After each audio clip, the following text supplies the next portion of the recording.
L'association Bilan Carbone. Je vais d'abord vous présenter rapidement l'association, puis pesantir sur le système de management des gaz à effet de serre, qui est une solution qu'on a développée récemment, qui va faire écho à de nombreux sujets qui ont déjà été évoqués et qui va introduire aussi la suite sur les retours d'expérience. Donc l'association Bilan Carbone, en deux mots, nous sommes l'association loi 1901, créée en octobre 2011 suite au souhait de l'ADEME de transférer le bilan carbone. Donc le principe de l'association, c'est de rassembler les parties prenantes, donc le sujet qui a été évoqué, parce qu'il y a les clés autour du sujet carbone, donc les différentes parties prenantes pour travailler autour des enjeux de la sobriété carbone. Donc on a à la fois des entreprises petites, moyennes, grandes, des secteurs d'activité variés, des collectivités, des établissements publics, la PCC pour représenter le conseil, voilà, des organismes divers et variés. Aujourd'hui, c'est à peu près une trentaine de membres et on les fait dialoguer de manière à avancer ensemble. Donc ça, c'est pour l'association. Au sein de l'association, aujourd'hui, il y a deux solutions, on va dire, pour travailler vers plus de sobriété carbone. Le bilan carbone, historiquement développé par l'ADEME et par nous maintenant depuis 3 ans, et le système de management des gaz à effet de serre. Alors sur le système de management, je vais vous parler d'abord du processus de construction, pourquoi on en est arrivé là, quelle est la genèse de ce système de management, et ensuite ce qu'il y a dedans concrètement. D'abord, on est parti d'un premier constat, c'est ce qui est évoqué aussi par Olivier, c'est quand on fait un bilan carbone, on rencontrait des difficultés en termes de mise en place du plan d'action. Historiquement, on se dit je fais mon bilan, c'est très bien. Et là maintenant, de plus en plus, on est challengé sur oui, mais qu'est-ce que vous en faites ? Qu'est-ce qui est fait en termes d'action ? Et de la part de différents questionnements, échanges avec les acteurs, il y avait un réel besoin de structurer et d'aider ce passage à l'action. C'était bien beau de faire un beau plan par rapport au profil d'émissions de gaz à effet de serre. Derrière, si on n'avait pas levé toutes les questions de quel est le financement, quelles vont être les personnes ressources pour les actions, quel va être le planning, quelle va être la communication, enfin si tous ces éléments-là autour n'étaient pas abordés, derrière on pouvait avoir des difficultés sur la mise en place. Ça, c'est l'objectif premier, c'est de travailler à la réussite du plan d'action. Je pense qu'on est dans le thème d'aujourd'hui. Donc pour cela, on a créé un groupe de travail très rapidement, puisque donc l'association a été créée en octobre 2011, donc on se structure, etc. En mars, on lance ce groupe de travail. Là, vous avez les 9 acteurs les plus actifs. Donc on avait à la fois un panel très intéressant, des personnes au sein de ces structures qui avaient des rôles différents, donc des experts du système de management, des experts du carbone, des experts de voilà. On faisait dialoguer un peu ces personnes-là. Encore une fois, la PCC était très active dans ces échanges.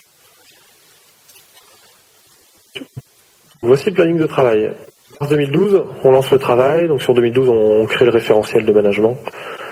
Janvier 2013, on fait un petit test assez simple en chambre avec des organismes avec lesquels on est proche pour savoir où on se situe. Est-ce que nos exigences sont complètement déconnantes ? Qu'est-ce qui marche bien ? Donc on fait déjà une première phase d'amélioration. Sur 2013, ensuite, on a travaillé au développement des outils associés, puisqu'on est dans la même philosophie que le bilan carbone. On est vers de l'opérationnel. On n'est pas là pour juste donner une méthodologie.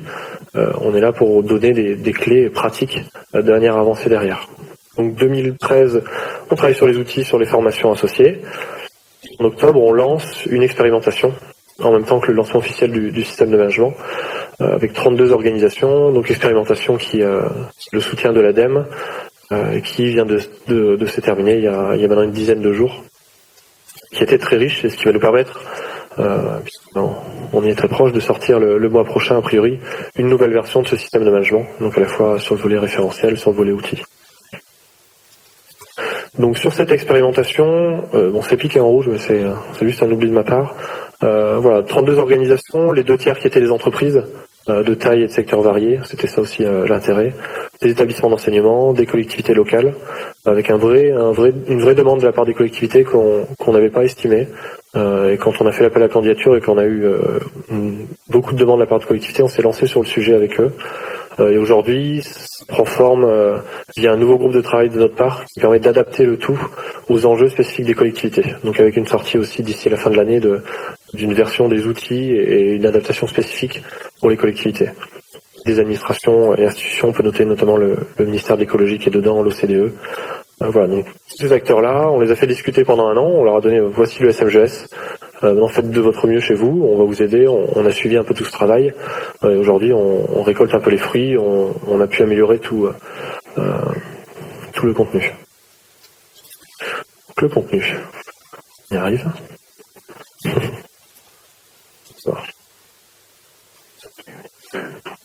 Alors, le contenu, d'abord un logo qui est proche du nouveau logo du bilan carbone, un référentiel qui est public sur notre site internet, donc n'hésitez pas à y aller, ça coûte rien, ça vous prendra juste 5 minutes d'aller télécharger, de parcourir un peu. Des outils, donc un ensemble de packages d'outils pour les points clés, sur lesquels je vais revenir juste après, se dire comment j'avance sur ces points clés. Je vais y revenir. Et ensuite une formation qui aide à prendre en main le référentiel des outils, qui est prérequis indispensable pour accéder aux outils, c'est de faire cette formation. Ça coûte pas cher, ça dure une journée et je reviendrai aussi dessus après. Et là on réfléchit à un process de certification. C'est quelque chose qui est assez demandé, assez logique quand on travaille sur des systèmes de management, c'est d'avoir derrière la revue par un tiers de ce qui a été fait. Donc le SMGS est compatible, complémentaire au système de management existant et aux réglementations. Donc ça a été évoqué juste précédemment, au plus on a un système intégré et complet, au plus on est performant. Donc voilà, le système de management, on l'a pensé comme ça, de manière totalement intégrable, dans ce qui existe déjà. Sur le principe d'amélioration continue, qui est la référence sur le sujet, on est opérationnel, j'en ai déjà parlé, on est international, c'est assez simple, on a traduit en anglais, et le PDCA, c'est international. Qu'est-ce qu'il y a dans ce système de management? Donc on est sur le principe de l'amélioration continue. Ça a été évoqué un peu en filigrane depuis le début, c'est que quand on se lance dans une démarche, il faut la faire vivre. Il faut rythmer cette démarche, il faut avoir quelque chose un peu au quotidien qui va permettre d'avancer, de progresser et de s'améliorer à chaque fois au fil du temps. Donc ça c'est le principe de fond. Et ensuite ça se décline, là on est sur une structure, pour ceux qui connaissent ISO 14001 et le système de management de l'environnement, on est sur une structure qui est identique, site de l'éperon. Donc on part de la gauche, une stratégie de management, on va définir pourquoi on est là, pourquoi on veut travailler sur le carbone, avec quoi est-ce qu'on veut l'articuler. On définit cette stratégie, on travaille avec l'engagement de la direction. On va identifier tous les éléments extérieurs en termes de réglementation, d'autres engagements qu'on a pu prendre. Ensuite, on va travailler, donc là on l'a positionné le bilan carbone là-dedans, sensibilisation, comptabilisation et axe d'action. J'ai volontairement fait la distinction entre axe d'action et plan d'action. L'idée c'est qu'avec ça, on va identifier les points chauds, là où il faut travailler en priorité, comme l'a présenté Olivier tout à l'heure. On a notre profil, on sait que là il y a les plus gros potentiels, et derrière on passe à la phase proprement dite de plan d'action. Donc là ça va être le financement, quel référent, quels indicateurs de suivi, quels indicateurs de résultats, quelle communication, qui je dois absolument impliquer dedans, etc. On a fait le listing. Ensuite, on se lance dans le suivi des actions, on met en place des actions correctives s'il faut, on fait un audit interne et on repasse au niveau de la direction pour faire un peu le bilan sur ce qui a été fait. Et en support de tout ça, on a des besoins en ressources financières, humaines, de compétences, de documentation, toute la communication associée, qu'elle soit interne ou externe, toutes les parties prenantes. Donc avec ça, on couvre un peu tout le champ. Je pense que ces éléments-là sont très souvent évoqués. Enfin, quand on va parler de démarche carbone, on va rapidement dire pour moi ce qui a été clé c'est de bien communiquer à ce niveau-là, ça a été d'avoir les compétences nécessaires sur ce sujet-là, etc. On a plein dans les témoignages qu'on aura après, on peut très facilement identifier tout plein de facteurs clés de succès de la réussite d'un plan d'action. Le système de management, c'est rien de plus qu'une centralisation de tous les facteurs clés de succès en disant voici la démarche idéale pour construire et mettre en place son plan d'action. Donc posez-vous les questions, tous les moments du projet, posez-vous les bonnes questions. Et ensuite, chaque organisation a ses particularités et chacun fait un peu sa sauce avec ce système de management et fait sa démarche idéale.